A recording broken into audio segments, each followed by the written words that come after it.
Kevek, as it turned out, wasn't a planet. It was a space station.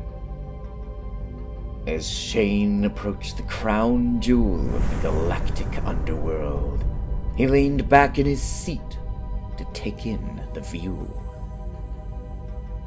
Kevek was a massive octahedronal structure, an 8-sided beehive in space. Smaller ships circled the bottom and flew in and out its shield-locked hold. Docking spires stuck out the 4 meridian corners, servicing star cruisers and warships.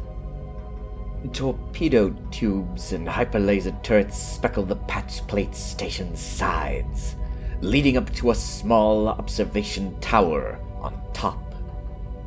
Around Kevek, rectangular warehouse barges floated in neat rows. Dream of criminals, heartland of crime. Shane knew Kevek's stories like everyone else.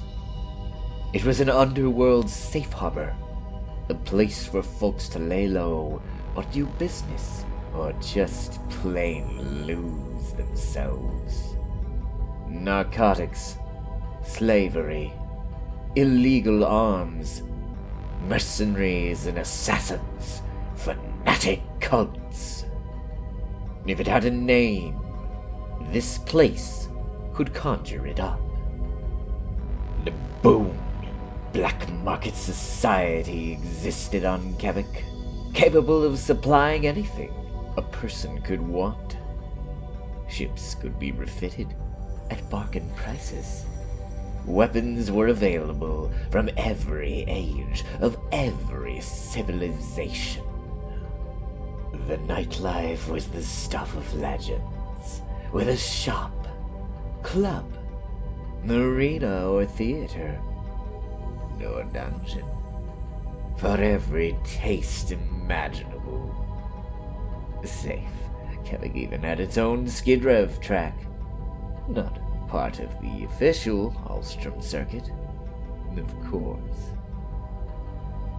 Shane sucked in a breath, maneuvered his ship toward the bottom hole. It had taken half a week in a fast ship to get here. Kevek was on the south side of the galaxy, deep in the belly of Paradise. It was worth it, though. At least to Rigbold, it would be. Or Jinnah, if Shane went that route.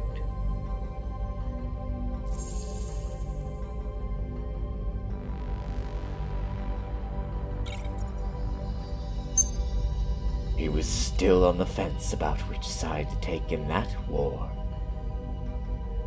Both had their advantages.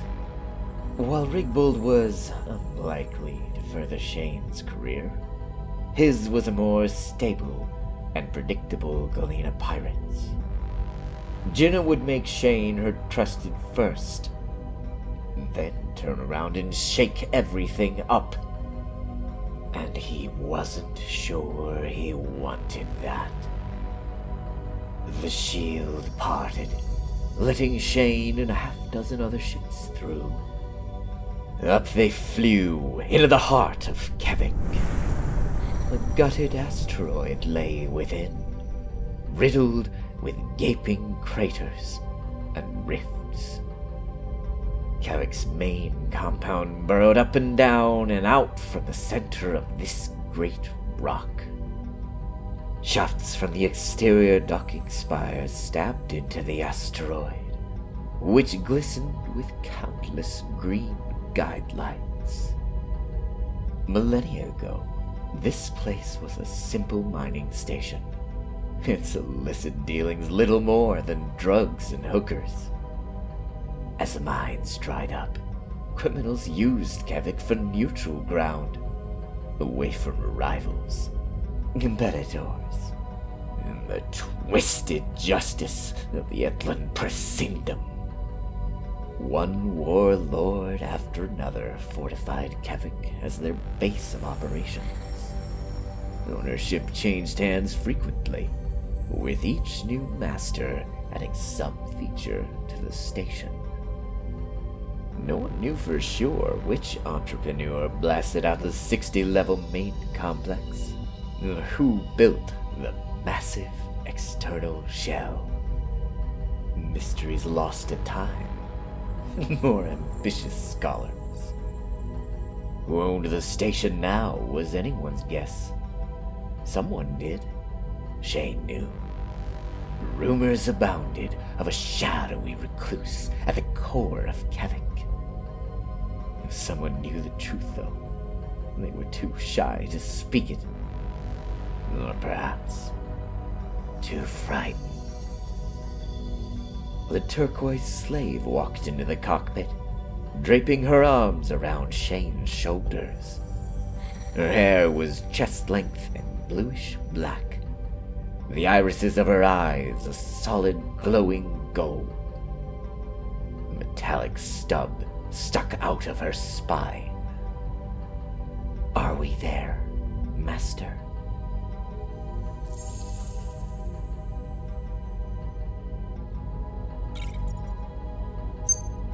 "Sure are." He kissed her wrist. Wonder what old Merculon's up to today. "Whatever he likes." Their voice was calm, her hands trembling. "I hear stories about him. Is he savage, as they say?" "Yeah, savage ain't really his style." Shane stroked the slave's hair.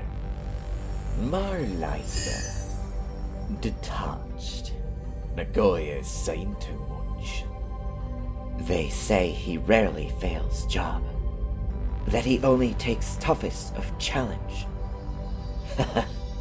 "When you're that good, you take any job you want." The slave bowed her head and closed her eyes. Their ship passed through the bay's airlock shield. It traversed a deep cavern with bored-out holes and dozens of landing pads. They touched down on one.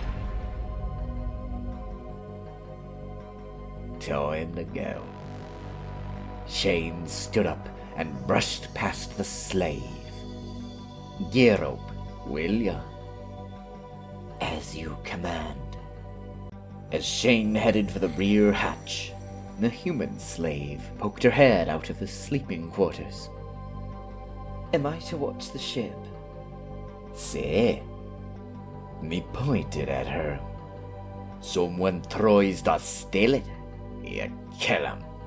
It's a long way home." This slave stepped out, making her way to the cockpit. She set a figurine down on the flight console.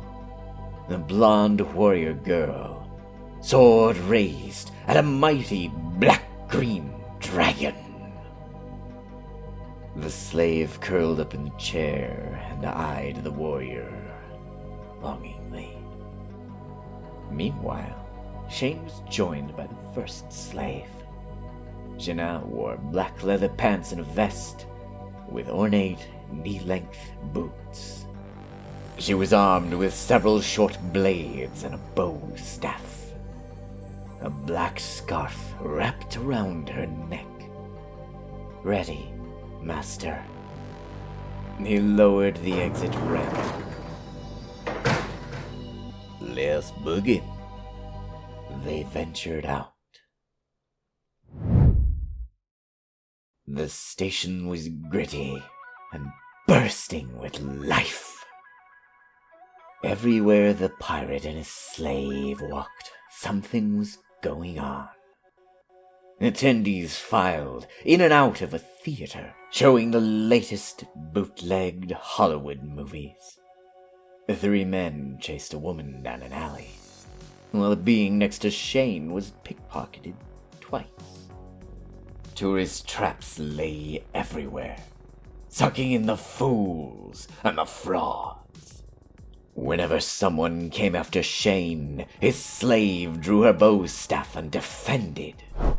Electricity sparked through it and shocked the unlucky attacker.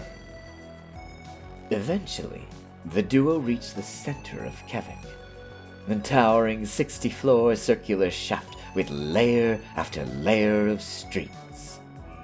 The upper floors of this shaft seemed orderly, brimming with well-dressed and well-off beings. The lower floors, that was another story. Shane looked at the slave. "You been here before?" She leaned over the railing, studying Kevek. "Top of shaft elite, lot of wealthy ones. Talacet and Vok make home there. Naltosh Syndicate also have presence." "Ah, the Vok. That wonderful old Assassin's Guild." He smirked. "Never seen the lower levels?" "Been there many times, Master." She looked that way in disgust. "Disorganized, chaotic, messy. Lot of small-time criminals hide there." "That'd be where Merculon lives." She tilted her head. "Not in opulent section?" "Too many yes-men. Way figures it. Full gotta want him if they do you that deep." "Of course." Shane turned, led them to an industrial mag lift. Other beings of all species were piling on.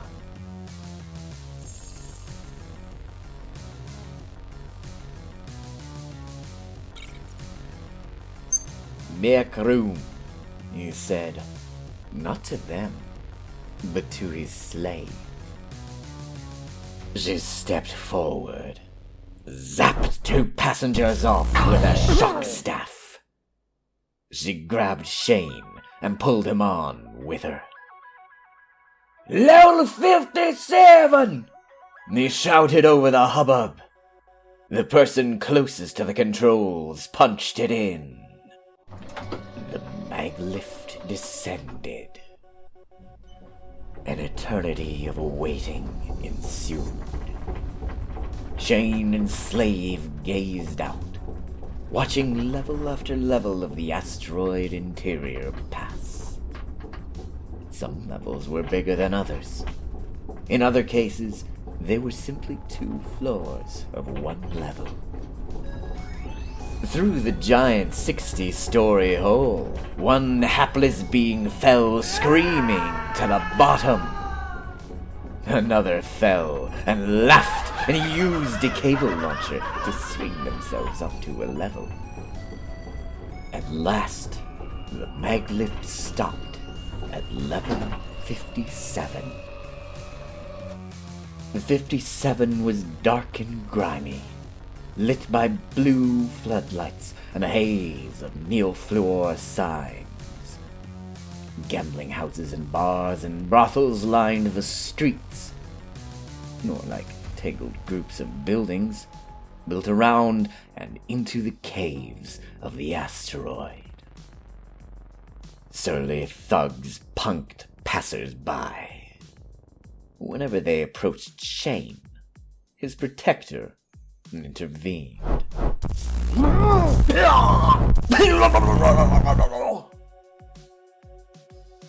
After much walking, the duo arrived at a seedy little bar.